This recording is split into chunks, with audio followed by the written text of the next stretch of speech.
Hi, this is Paul. I want to make a quick video about. I don't usually talk about wrestling. I don't think I've ever made a video about wrestling. I was a big wrestling fan growing up, and I watch wrestling mostly Raw. I don't watch SmackDown as much. I watch sometimes SmackDown here and there, and I don't watch the pay-per-views as much as I used to. And I don't watch 205 Live. And this is going to be mostly about Enzo Amore in this video.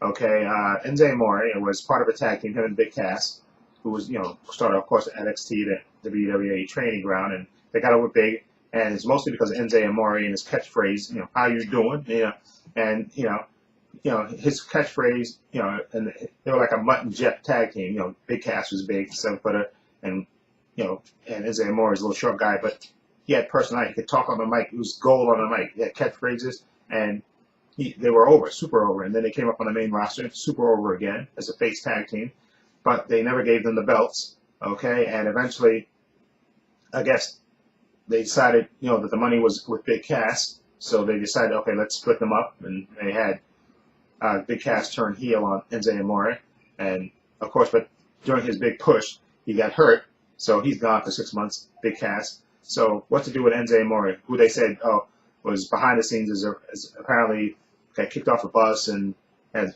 bad behavior behind the scenes, and they even had a segment where the Miz basically tried, buried him, saying that, nobody likes you, you were sent to 205 Live with the Cruiserweights as a punishment, and all this stuff, and he had him beat him up, and he got beat up by Braun Strowman, okay, and I'm going to say something about Braun Strowman too at the end, but anyway, so they, I don't know how it happened, maybe I missed, like I said, because I don't watch 205 Live, he got a title shot against Neville, okay, basically after getting, he got squashed again by Braun Strowman, and then Neville did his little triple move, somersault move there, and I was looking forward to so. And I knew, going in, people were predicting, oh well, Neville's gonna destroy Enzo Amore because he can't wrestle and all that stuff. But I knew they were gonna give Enzo Amore the belt, and sure enough, they gave him the belt. He cheated to win, but he got the belt, and he's a cruiserweight champion now.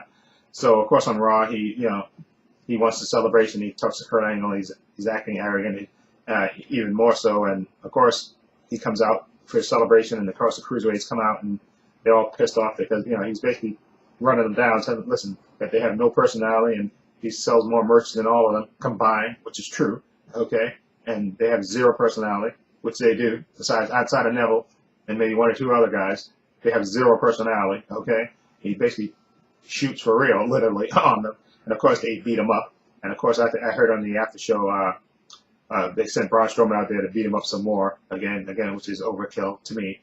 And again, Braun Strowman, big wuss. Okay, that they really killed his momentum by having him lose to Brock Lesnar. Big bad Braun Strowman, man among beasts, but you lost to Brock Lesnar. So shut up. Okay, I don't want to ever hear anything about him being a monster among beasts. He lost. Okay, you're supposed to get all that momentum, and they killed it basically by having him lose.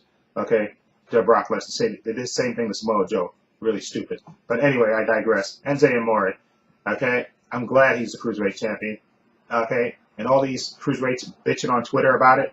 Grow up and grow a pair. Okay, and tell creative to give you some personality. Or how about better yet, buy a brain and get a personality.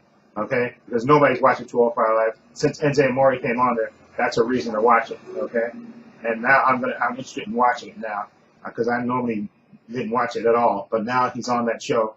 Okay, I'm gonna watch it. And for all the haters, and all the haters out there, screw that. Okay, I hope Enzo Amore holds on to that belt for a couple of months. Okay, it's creative fault for not building up credible challengers to Neville. Okay, they turned Neville heel, and that was great, but he had no challenges. They should have gave the belt to Austin Aries. He was one with personality, but for some reason, he left the WWE. He had personality. They didn't give him the belt, which they should have.